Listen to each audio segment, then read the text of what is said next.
अब तक है ये जो 33,000 करेंट है, अगले बार में हम अच्छा वहीं हुआ था क्या? हाँ, ये आगे हम गए थे ना, ये आगे 33,000 जो दिख रहा है ना, ये इसी में अगले बार। नमस्कार, आप देख रहे हैं न्यूज फॉर नेशन और मैं हूं प्रियदर्शन। नदी और नाव ये दोनों एक दूसरे के बड़े बेहद संयोग और खूबसूरत रिश्ते के द्वारा माना जाते हैं। लेकिन आप नदी और नेता का संयोग जानते हैं? नाव और नेता को देखे हैं? दरअसल नाव और नेता, नदी और नेता, यह सब आज पटना में देखने को मिला, जब पटना में चिराग पासवान नदी, गंगा नदी जो है, गंगा नदी को पार करने के लिए नाव पर सवार हुए। जैसे कहा जाता है कि नाव जीवन की गतिशीलता का प्रतीक है, तो नेता भी एक तरीके के गतिशीलता का ही प्रतीक है। वह कुछ भी जब करते हैं तो उसके कहीं न कहीं से कई मायने निकाले जाते हैं। तो नेता किन चीज़ों के प्रतीक हैं और नाव पर सवार होकर के गंगा नदी पार करने का चिराग का कारण क्या रहा, यह भी बेहद खास है।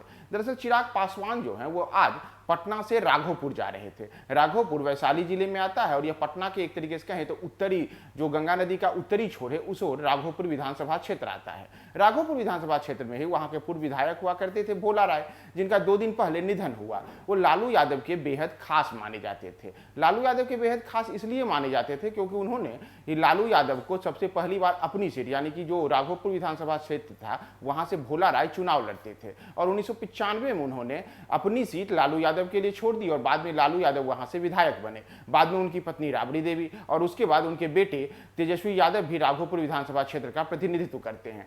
ऐसे में राघोपुर विधानसभा क्षेत्र, जो कि लालू यादव के करीबी भोला राय का गढ़ माना गया और बाद में वो लालू परिवार का भी गढ़ हो गया, तो वहां चिराग पासवान जाने के लिए उन्होंने नदी, जो गंगा नदी है, गंगा नदी को पार करने के लिए उन्होंने नाव का सहारा लिया। वह भी उस पटना में जहां एक नहीं बल्कि 2 पुल गंगा नदी के ऊपर बने हुए हैं, गांधी सेतु और जो जेपी सेतु। हाल फिलहाल ही आपको याद होगा कि जो गांधी सेतु है, गांधी सेतु का पुनरुद्धार हुआ, उसे दोनों की दोनों जो उसके लेन हैं उसे बड़े स्तर पे बनाया गया और कुछ दिन पिछले महीने ही नितिन गडकरी जो केंद्रीय मंत्री हैं वो यहाँ पे आए थे और उन्होंने नीतीश कुमार के साथ मिल करके गांधी सेतु जो नए सिरे से उसका पुनर्निर्माण किया गया है, उसे उन्होंने उसका उद्घाटन किया था। लेकिन आज जब गंगा नदी पार करने की बारी आई तो चिराग पासवान ने नाव का सहारा लिया और इसे लेकर के जो सोशल मीडिया पर ट्रोलर्स हैं वो भी उन्होंने इसे एक बड़े अनोखे अंदाज में लिया है। दरअसल सोशल मीडिया पर जब चिराग पासवान की तस्वीरें पोस्ट की गई हैं, अलग जगहों पर उनके वीडियोज आए हैं,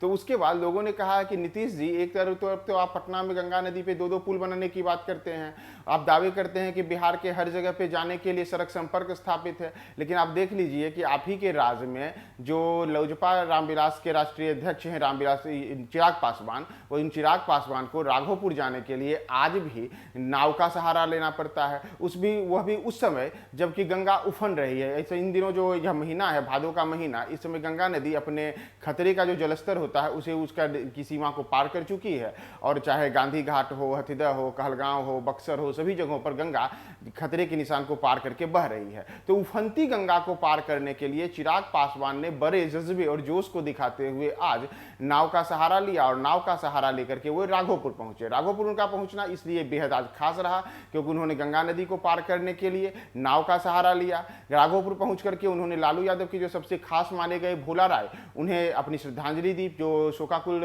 उनके परिजन थे उनसे मिले और उनसे श्रद्धासुमन अर्पित किए वहां जाकर के उन्होंने।